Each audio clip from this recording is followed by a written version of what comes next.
Hi, this is Deb Lee, your small business tech advisor at sohotechtraining.com. Welcome to the Small Business Tech Chat. Today my guest is Lorie Marrero. She is the author of The Clutter Diet, and as well, she is the creator of the Clutter Diet membership website. And we'll be talking a bit about that today. We'll be talking about membership sites and whether or not they're right for you and your small business. She'll also share some of her must-have and favorite apps. So we're going to get her to share a bit of those as well. But right now, I just want to welcome her because I haven't seen her and I won't be able to see her at conference. So I'm so excited to have you with me today, Lorie. Thanks for joining me. Hi, I'm having so much fun. Thank you so much. It's my pleasure. It's exciting. Oh, good, good. I'm glad you were able to join me today. So, for the benefit of others who don't know what the clutter diet is, let's talk about that a little bit. What is it, and how did you decide to do it? So there's the book, and then there's a site. Sort of, how did this become your baby or your brainchild? Well, I had a service business like many people in our industry do in Austin and San Antonio starting in the year 2000. And I realized, I had expanded to San Antonio, but I knew if I was going to grow this business anymore, I'm going to have to expand to other cities and build bigger teams. And I just felt like that wasn't going to work for me, for the lifestyle I wanted and the kind of business that I wanted. So I went to an internet marketing seminar in, I guess, the end of 2005, I think. And I heard about membership sites, and just really literally on the plane on the way home from there, I had this giant lightning bolt moment, where I said, oh my gosh, this is exactly what I could do with this. I was inspired by the weight loss industry, how they've been able to help people online. And I thought, there's this giant market of people that need our help as professional organizers, but they could never afford to hire us in person. So how can we serve them and do that affordably and kind of take what I do and what I know and put it online to help people? So I figured this out, and I started doing that, I guess, in 2006, and a lot of growing pains later, here we are, and I was able to close my service business and focus on this full time. And you guys that are watching might not know that Deb is part of our team, so we have a team of experts. Yay! Yay. So we have 7 days a week. Our experts are logging in to answer all of our member questions, and we give people unlimited access to advice from us for about the price of a pizza, as we say. So just knowing that you wanted to expand and going to that seminar sort of sparked your decision to move in this direction. So that's pretty cool. That's nice. So was it an immediate process, or did it take some time? Did you think about it for a while and then launch, or how did that work? Well, I pretty much jumped right in because I thought of this idea on the plane and thought of the domain name clutterdiet.com, and I had to change planes in the Dallas airport, and I got my laptop out in the Dallas airport and said, okay, if this domain name is available, then I'm just going to do this, and it was, and I bought it. And so I pretty much just got home and shared the idea with my family and said, this is what I'm going to do, and I hired a web designer.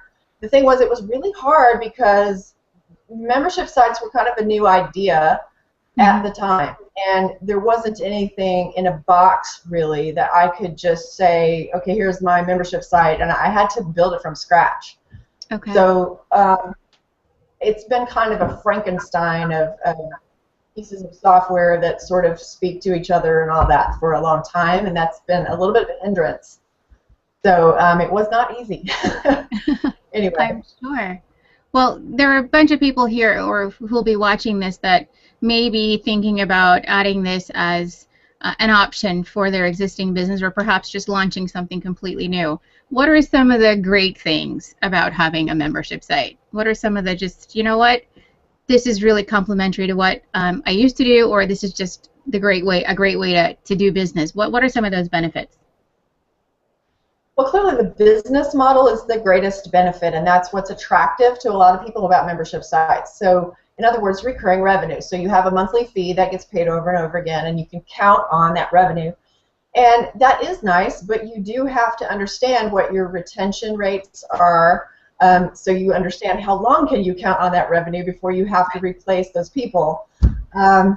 And there's a lot to that. So clearly the business model is very exciting and cool, and you build a base and you keep building on that. The downside, there are a lot of downsides. It's like having a baby. It's like you have this thing now, and it lives. You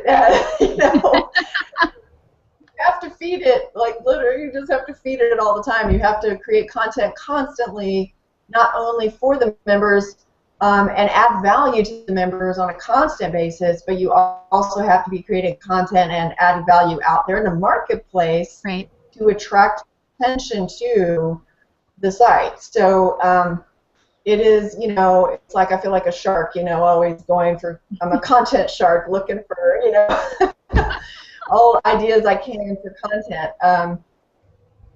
So, you just got to keep swimming, and that's a little bit the challenge. It is a thing unto itself that you've got to just keep it going and keep it fresh. Okay, so content, you'd say, is perhaps the main challenge that someone would face if they were to take this on? Yes, and in addition to that, the challenge is resetting your expectations of the kind of business you think you're going to build and how long it's going to take you to build that. Okay.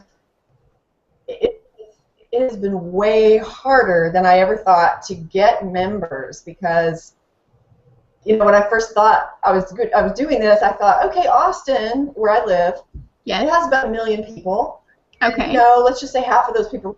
And I was kind of doing the math and thinking, well, if just 1% of people join my site, like it's easy to do the math and think that it would be great to have this giant number of members, and it only costs $17.95.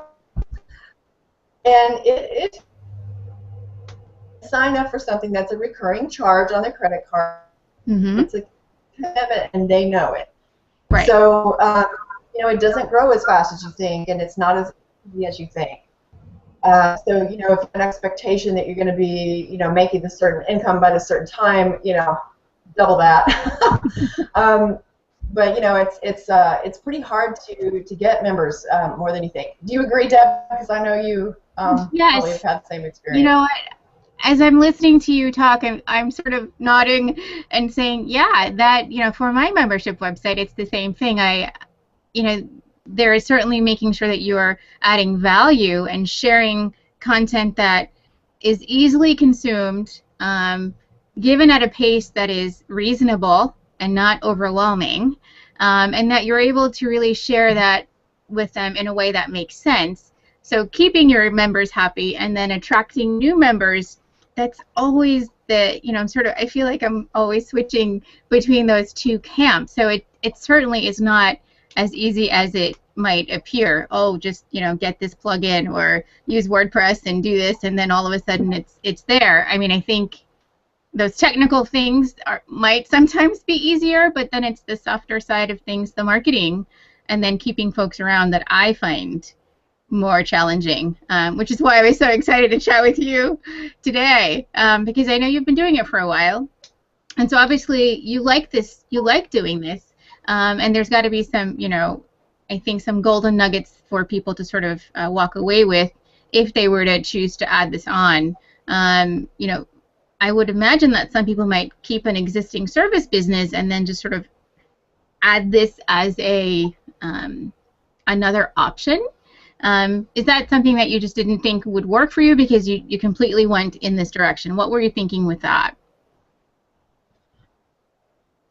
I can't speak to anyone's certain situation, but for my situation, I really saw that I had a fork in the road where I had to decide, all right, I'm either going to go down this path or I'm not, and I need to just go big or go home, Right. So I did.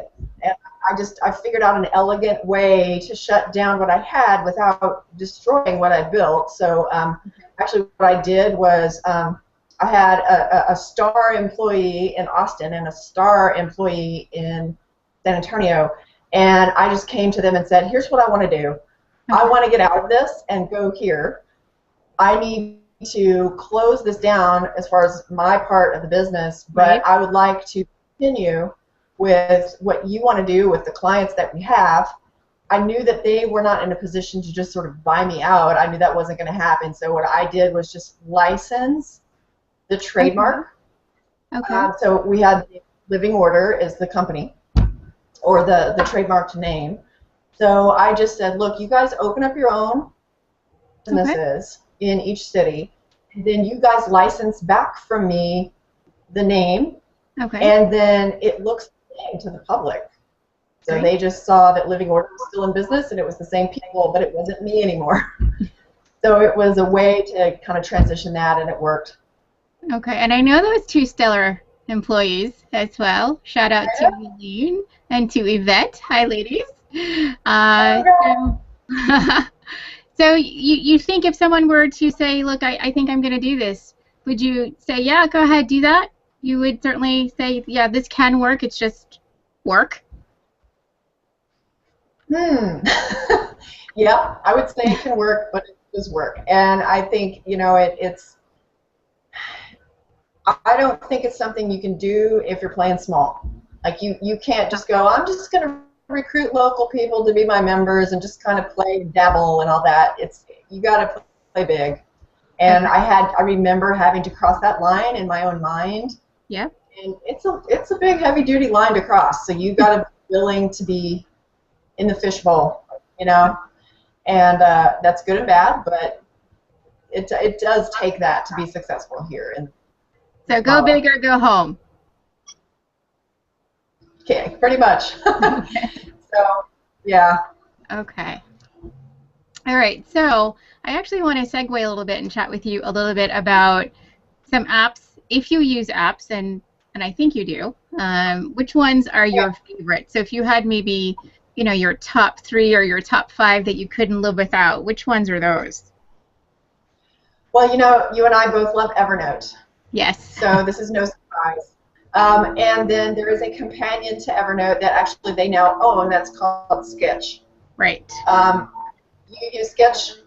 I haven't used it. I have it on my iPhone. I have a folder on my phone for apps to test, and that's one of them.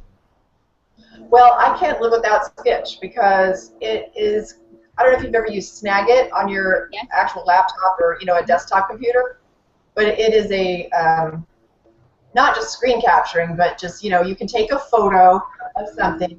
And I apologize, apparently the landscapers are leaf blowing outside my window right now. I hope you can't hear that. Anyway, you can annotate pictures with it. So whether it's a screenshot or a picture, you can, you know, write text on it. You can literally write on it with a stylus on an iPad or something, and then draw circles around things and all that. So it's really helpful for, you know, just teaching somebody something real quick, or just, you know, being able to show them versus tell them. Yep. And it syncs with Evernote. So I've got all my Sketch things going right into my Evernote notebooks. Okay. So that's great. Okay. So you said top 3. So Evernote, Sketch, and probably nothing else that anyone doesn't already know. Like I use Yelp a lot, and I use for travel, especially for, you know, Yelp, finding restaurants. Yep. And then, you know, the airline apps and everything. Can't live without those. Yep. And then on a personal level, I have a lot of apps that I like. I can share a fun personal one I found recently. I'd love to. Yeah, let's hear it. It's very tech-oriented, so I thought maybe this fits. So I have a Roku now. I have cut cable. I don't have cable anymore because the Roku gives me enough programming content for the amount of TV I watch. And Roku is challenging because if you are looking for a particular movie, you have to go to each channel and look. So I look on Amazon, I look on Netflix, I look on Vudu or whatever else. Okay. It takes a while to search each channel. So I found an app for my phone that's called Can I Stream It? Oh. And you search there for the movie, and then it searches all of those outlets, including the iTunes store and everything, and it shows you who carries it, and then you can know immediately. So that saved me a little bit of time on a personal level. Very cool. Very cool. I don't think I am there with cutting the cable cord yet, but Certainly, I love Netflix. So from a personal standpoint, Netflix is big in my house. And Evernote, huge. I use it all the time. I use it actually for taking notes, but I also use it for scripts that I'm doing for teleclasses. If I need to give tips to someone, so if there's a reporter who needs information, I go into Evernote and I do my brain dump. So Evernote is a big one for me. And Hootsuite and Buffer for social media. I can't live without them. Although I'm also now testing the waters again with Social Oomph. I think they used to be called Tweet Later or something like that. And I used to use them a long time ago, and so now I'm throwing them back in the fray to see how it's going. So those are my favorite ones so far. I love apps. I'm all about apps. Too much. I'm addicted to apps. If there's a new app, I'm always downloading it. I'm testing 2 new calendar apps right now. So I love apps. I can't get away from them. All right. So if there was one thing that you wanted everyone who's watching today sort of walk away with, one thing that you wanted them to remember, whether it's about, membership sites or small business, sort of what's that one thing for you? That is always such a tough question to answer. Like today, it's a different day. Today what's coming up for me is passion. It's just whatever you're going to choose to do, you need to have some really strong passion around it because it's going to take work. So when I started the memberships,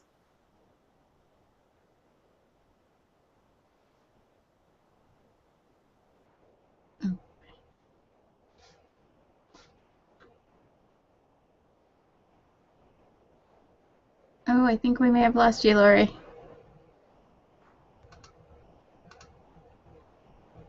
move forward with it. And so I've learned to listen to that voice and just move with what feels.